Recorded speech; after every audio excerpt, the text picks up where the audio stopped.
ஐயோ, பாவம் அக்கா. நம்மனாலதான் கஷ்டப்பட்டுக்கிட்டு உட்காந்துருக்காங்க. நாம அப்படியெல்லாம் பேசியிருக்க கூடாது.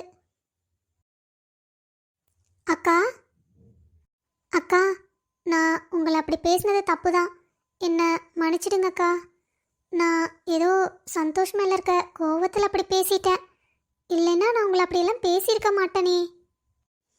எனக்கு தெரியும் கருத்தம்மா, நீ மனசுலெல்லாம் வச்சுட்டு பேச மாட்ட. இருந்தாலும் நீ அப்படி பேசுனியா, எனக்கு கஷ்டமாக போச்சு. அதான் வந்து எதனால தப்பு நடந்ததுன்னு நான் யோசிச்சுட்டு இருந்தேன். ஆனால் நான் அதை வேணும்னே பண்ணல கருத்தம்மா. அவன் வேலை இருக்குன்னு சொன்னதுனால நான் கட் பண்ணிட்டேன். பரவாயில்லக்கா. சந்தோஷ் அப்புறம் எனக்கு கூப்பிட்டாரு, வீட்டுக்கு வரேன்னு சொன்னார். அதான் உங்ககிட்ட பேசிட்டு போகலான்னு நான் வந்தேன். சரி வாங்க, நம்ம உள்ளே போகலாம். அப்பா, கணக்கு வழக்கெல்லாம் பார்த்துட்டேன். ஆனால் எங்கேயோ கணக்கு கொஞ்சம் மிஸ் ஆகுற மாதிரி தெரியுது. கொஞ்சம் நீங்களும் பாருங்களேன். ஏன்டா, எத்தனை நாளைக்கு தான் நானே பார்த்துக்கிட்டு இருக்கிறது? உங்கள்கிட்ட கணக்கு வழக்கு ஒப்படைச்சா நீ கடைசி வரைக்கும் என்னையே வா கூட்டுருவியாட்டு இருக்குது. இல்லைப்பா, இந்த ஒரு தடவை பார்த்து சொல்லுங்களேன். எங்கேயோ கணக்கு இடிக்குது. அநேகமாக அது உங்கள் கணக்கில் வர வேண்டியதுதான் நினைக்கிறேன் நான். ஏன்டா, எல்லாத்தையும் நான் கூட சொல்லிட்டேன். ஆனால் நீ திரும்ப திரும்ப என் கணக்குலேயே வருதுன்னு பேசிக்கிட்டு இருக்கிற. எத்தனை நாளைக்கு தான் இப்படின்னு பார்க்குற? வருட்டு தேனுக்கிட்ட சொன்னத உனக்கு புத்தி வரும்னு நினைக்கிறேன். என்னமோ மாமா கிட்ட ஏதோ வசமாக மாட்டிக்கிட்டாரு. மாமா, வாமா தேனு, இப்போ தான் வந்தியா? இப்பதான் வந்தங்க மாமா. கணக்கு வழக்கில் மறுபடியும் உங்ககிட்ட மாட்டிக்கிட்டாரா? இப்படிதான் இவனை சமாளிக்கிறதுன்னு தெரியலம்மா. இன்னும் கணக்கு வழக்கு பார்க்கறதுனா திருன்னு முழிச்சுக்கிட்டு கிடக்குறியா? அப்புறம் மாமா, நம்ம சந்தோஷுக்கு கருத்தம்மாக்கு விருந்த போட்டுடலாமா? ஏன்னா அவங்க இங்கேயே இருக்கிறாங்க. இப்போது கொஞ்சம் சௌரியமாகவும் போட்டுடலாம். அதனால தான் கேட்குறேன். உனக்கு சரின்னா எங்களுக்கு சம்மதம் தாம்மா. நீ விருந்த போட்டலான்னு சொல்லு, நான் நாளைக்கே போய் எல்லாம் வாங்கிட்டு வந்துடுறேன். நீங்கள் என்னங்க சொல்கிறீங்க? சந்தோஷ் இங்கே தானே இருக்க போகிறான். கம்முன்னு நீ சொல்கிற மாதிரி விருந்தையே ஓட்டுருவோம். சரி, அப்போது நாளைக்கே விருந்த போட்டுற வேண்டிதான். வாமா கவிஞா, நல்ல நேரத்தில் தான் வந்திருக்கிறேன். நாங்கள்லாம் சந்தோஷுக்கு கருத்தம்மாக்கு விருந்த போட்டலான்னு நினைக்கிறோம். அப்போ நாங்களும் உங்கள் கூட சேர்ந்து விருந்த போட்டுறோம்.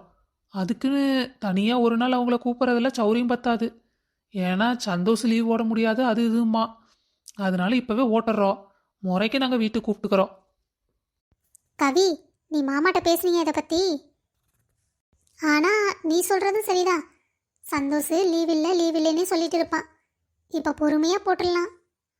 சரி, இதை மாமாட்ட நீ கலந்து பேசிட்டு சொல்லு. சரிங்க மாமா, நான் போய் நீ புஷ்பா அத்தைகிட்ட சொல்கிறேன்.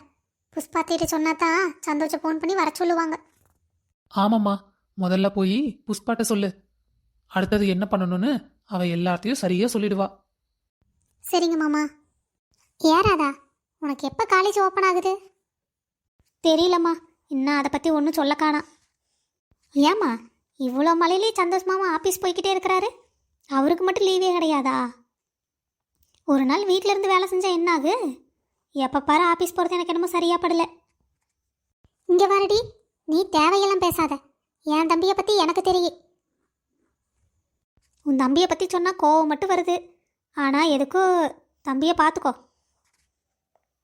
என்னாச்சு அத்தை, ராதாட்ட வம்பிழுத்துட்டு இருக்கீங்க?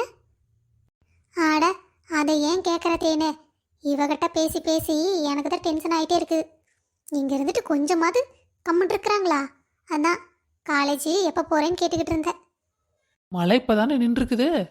ராதாக்கு காலேஜ் ஆரம்பிக்கும் போது அனௌன்ஸ் பண்ணுவாங்க, அப்போ போய்க்குவா.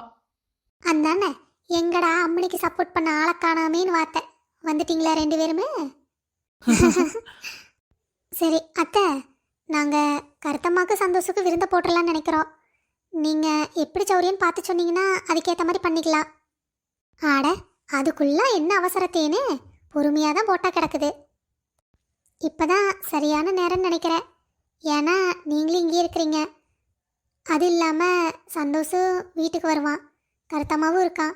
பொறுமையாக போட்டுக்கலாம். நீங்கள் அங்கே போயிட்டீங்கன்னா அவசர அவசரமாக வரணும் போகணும். அதுக்கு தான் சொல்கிறேன். நாளைக்கு விருந்த போட்டுடலான்னு நாங்கள் நினைக்கிறோம். நீங்கள் எப்படி சொன்னாலும் எங்களுக்கு சௌரியம்தான். சரி கண்ணு, அதான் நீங்க முடிவு பண்ணியாச்சுல்ல, அப்புறம் என்ன? ஐயோ மாமா, இன்னும் நாங்கள் முடிவெல்லாம் ஒன்றும் பண்ணல. அத்தையை கேட்டுட்டு எந்த முடிவாக இருந்தாலும் பண்ணணும்னு கம்முன்னு விட்டுட்டோம். அதான் அத்தைக்கு எப்படி சௌரியன்னு கேட்டு போகலான்ட்டு வந்தோம். இதில் என்னோட சௌரியத்தை கேட்குறக்கு என்ன இருக்குது? சரி, நாளைக்கே ஹோட்டலில் விருந்த சந்தோஷம் ஃபோன் பண்ணி நைட்டே வர சொல்லிடுறேன். சரியா? சரிங்க அத்தை, நல்லதாக போச்சு. மாமா, நம்ம தேனு கருத்தம்மாக்கு சந்தோஷுக்கு விருந்த போட்டுறேன்னு சொன்னா, நாமளும் சேர்ந்து ஓட்டா நம்மளுக்கு வேலை முடியுமில்ல? அது எப்படி நல்லா இருக்குங்க கவி? நீ என்ன பேசிக்கிட்டு இருக்கிற? நம்ம வீட்டில் போட்டா தான் நல்லா இருக்கு. மாப்பிள்ளைக்கு இங்கேயே ஓட்ட நல்லா இருக்குமாக்கு. உங்களுக்கு தெரியுமில்ல, சந்தோஷம் ஆபீஸ்னே கிடப்பான். நீ விருந்து கூப்பிட்டா எப்போ வருவான்னு தெரியாது. இப்போ விட்டா அவனை பிடிக்கிறதும் கஷ்டம். அதுக்கு தான் சொல்கிற, விருந்த போட்டுடலாம். வீட்டுக்கு கூப்பிட்ற முறைக்கு நம்ம கூப்பிட்டுக்கலாம்.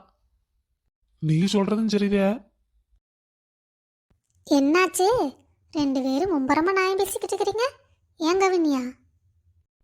அது ஒன்றும் இல்லைம்மா. நம்ம தேனு கருத்தம்மாக்கு சந்தோஷுக்கு விருந்த போடுறேன்னு சொன்னா, நானும் சேர்ந்துக்கிறேன்னு சொல்லியிருந்தேன். அதான் உங்கள் மாப்பிள்ளைகிட்ட கேட்டுக்கிட்டு இருக்கிறேன் என்ன பண்ணுறதுன்னு. அப்போ நானும் கையோட விருந்த போட்டுறேன். எனக்கு வேலை முடியுமில்ல? அது எப்படிம்மா நல்லா இருக்கு? நீ அங்கே கூப்பிட்டு போட்டுக்கோ, நாங்கள் 2 பேரும் வேணா இங்கே ஓட்டுக்கிறோம்.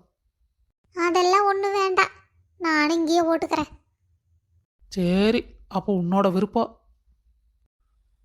சரி, அப்ப நீ பேசிடு. நாமளும் விருந்த முடிச்சுக்கலாம். ஆனா கண்டிப்பா பொண்ணு மாப்பிள்ளைய வீட்டுக்கு கூப்பிடணும், ஞாபகம் வச்சுக்கோ. சரிங்க மாமா, அதெல்லாம் கூப்பிட்டுக்கலாம். நான் கருத்தம்மாட்ட இப்போவே சொல்லிடுறேன். ம், சரி, நீங்க பேசிட்டு இருங்க, நான் வந்துடுறேன். அக்கா, அவர் வேற பிஸ்னஸ் தொடங்குறேங்கிறாரு. அதான் அம்மாட்ட கொஞ்சம் பணம் கேட்டிருக்கிறேன்.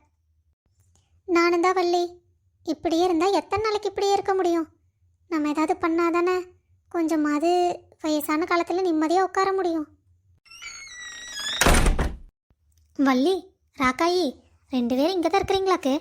நானும் உங்களை ஊடு ஊடாக தேடினேன். பசங்க பிஸ்னஸ் ஆரம்பிக்கணுங்கிறாங்க. அதுக்கு காசு வேணுமல்ல? புஷ்பாக்கு கொடுக்க வேண்டிய பங்கு அவளுக்கு கொடுத்துட்டேன். சந்தோஷுக்கு கல்யாணத்தை பண்ணி வச்சாச்சு, அவனுக்கு பண்ண வேண்டியதை பண்ணியாச்சு. இனி உங்கள் 2 பேர்த்துக்கு நான் பங்கை கொடுத்துட்றேன். பிஸ்னஸ் தொடங்குவீங்களோ இல்லை என்னத்தை பண்ணுவீங்களோ பண்ணிக்கோங்க. உங்கள் 2 பேர்த்து பிள்ளைகளுக்காக என்னால் முடிஞ்ச அந்த இடமெல்லாம் இருக்குது, அதை வேணா வச்சுக்கோங்க. சரியா?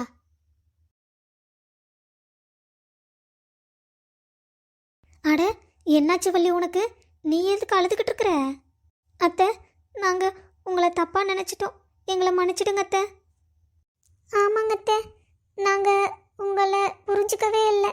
இத்தனை வருஷமாக உங்கள் கூட இருந்தும் நாங்கள் உங்களை புரிஞ்சிக்காமையே போயிட்டோம். எல்லாம் எனக்கு தெரியும், நீங்கள் உங்கள் மனசில் என்ன நினச்சிக்கிட்டு இருந்தீங்கன்னு. நீங்கள் உங்கள் புருஷன்கிட்ட பேசையில் நான் கேட்டுக்கிட்டு தான் இருந்தேன் எல்லாத்தையும். நான் ஏன் புஷ்பாக்கு மேலே அவ்வளோ பாசமாக இருக்கிறேன்னு நீங்கள் கேட்டது எனக்கு தெரியும். எல்லாம் எனக்கு தெரியும் கண்ணு. உங்களுக்கு ஒரு விஷயம் தெரியாது. என் தங்கச்சி உசுரோடு இருந்தப்பவே என் பிள்ளைகளுக்கு எந்த சுத்தம் வேண்டான்னு சொல்லிட்டு இருக்கிற இடத்தையெல்லாம் பசங்க மேலேயே எழுதி வச்சுட்டா. அவள் போனதுக்கப்புறம் அவள் இடத்துல இருந்து எல்லாத்தையும் பண்ண வேண்டியது என்னோட பொறுப்பு இல்லை. அதனால தான் சந்தோஷுக்கு கல்யாணம் பண்ணி வச்சதுலேருந்து விருந்து ஓட்ட வரைக்கும் எல்லாம் தடபுடலாக பண்ணினேன். அப்புறம் புஷ்பாக்கண்ணுன்னு கூப்பிட்றது அப்படி இல்லை சாமி, நீங்கள் நினைக்கிற மாதிரி. அவள் குழந்தையிலேருந்தே அவங்க அம்மாவோட எங்கிட்ட அதிகமாக வளர்ந்தா.